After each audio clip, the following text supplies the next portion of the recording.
Bienvenidos a una nueva explicación en un texto de Historia de la Educación. En esta ocasión vamos a trabajar con el texto de Catherine Walsh.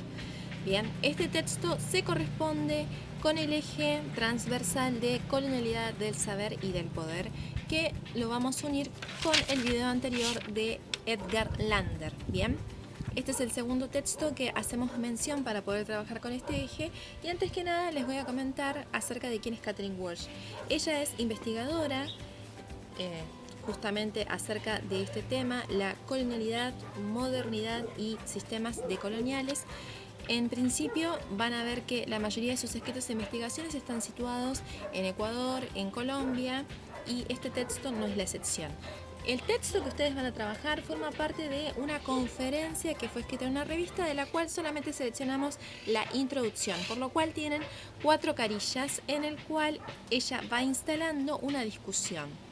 Bien, ahora que saben esto, podemos ingresar con el texto. Bien, lo primero que tienen que saber es que ella trabaja con 2 conceptos centrales. El primero es interculturalidad crítica y el segundo es interculturalidad funcional.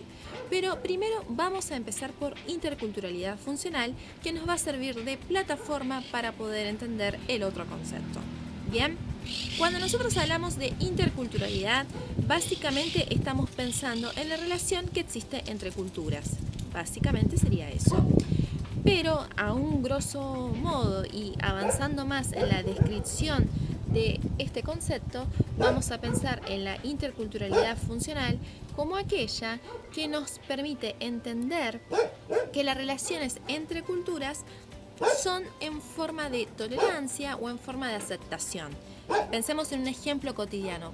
Por ejemplo, aceptamos al otro porque es diferente o aceptamos al otro porque es igual a nosotros, pero lo aceptamos bajo ciertas condiciones, bajo una situación de inferioridad, bajo una situación de exclusión en el cual lo tenemos que incluir.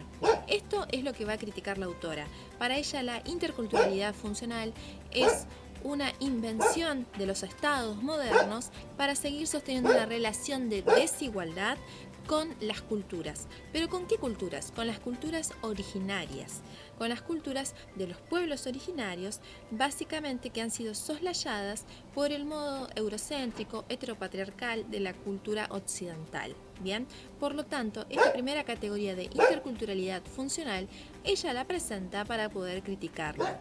Básicamente, repetimos, es una mirada que construye que las diferentes culturas tienen que ser aceptadas, pero algunas van a ser aceptadas bajo esta relación de inferioridad.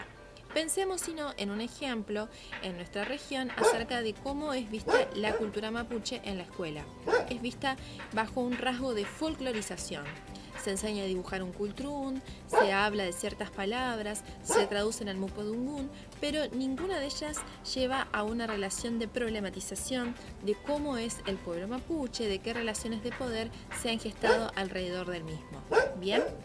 Entonces, esta primera categoría de interculturalidad funcional, la autora la introduce para contraponerla con la segunda categoría, que es la interculturalidad crítica. Ella básicamente se alinea bajo esta línea de pensamiento de interculturalidad crítica y la presenta como un proyecto. ¿Qué es la interculturalidad crítica? Básicamente es reconocer que dentro de la interculturalidad funcional hay relaciones de poder que siguen perpetuando estas relaciones de desigualdad, de inferiorización, de deshumanización y de objetivar al otro. Es decir, se ve al otro como un objeto, en tanto un objeto para estudiar, un objeto para absorber. Si no, pensemos en cómo han descrito los libros de historia a los pueblos originarios, o los museos también, cómo los presentan. Los presentan como parte del pasado, se enseñan casi de una forma paleontológica, arqueológica, donde se quita la posibilidad de pensar a esos pueblos como proyectos actuales, como proyectos políticos actuales. Entonces ella dice que para que podamos ingresar en el modelo y en la matriz de la interculturalidad crítica, lo primero que tenemos que hacer es reconocer que existe una relación de desigualdad entre las culturas, y que esta relación de desigualdad se da porque hay una cultura que se ha considerado superior, válida y legitimada para mantener conocimientos, formas de ver el mundo, formas de entender a los sujetos y relaciones de poder. Esta cultura es la cultura moderna occidental. Por eso ella trabaja con el dúo de modernidad-colonialidad. ¿Qué significa esto? Que aunque ya no sigamos siendo colonia de España, hay formas que han quedado rezagadas y que seguimos reproduciendo desde ese momento hasta la actualidad.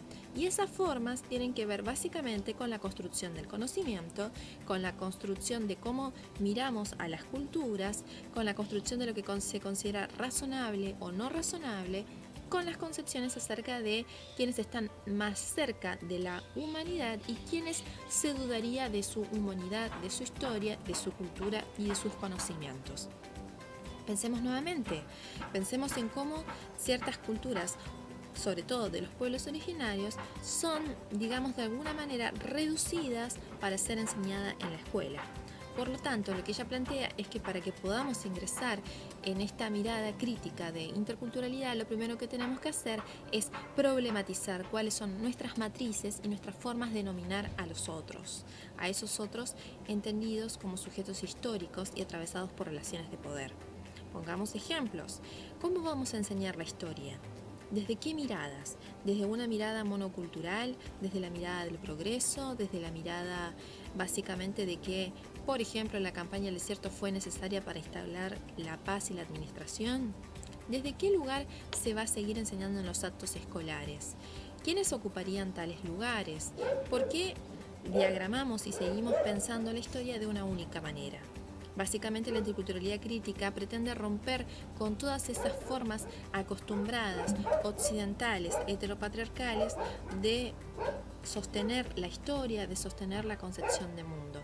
Por eso ella entiende que es necesario partir de esa situación para poder empezar a pensar en una pedagogía decolonial.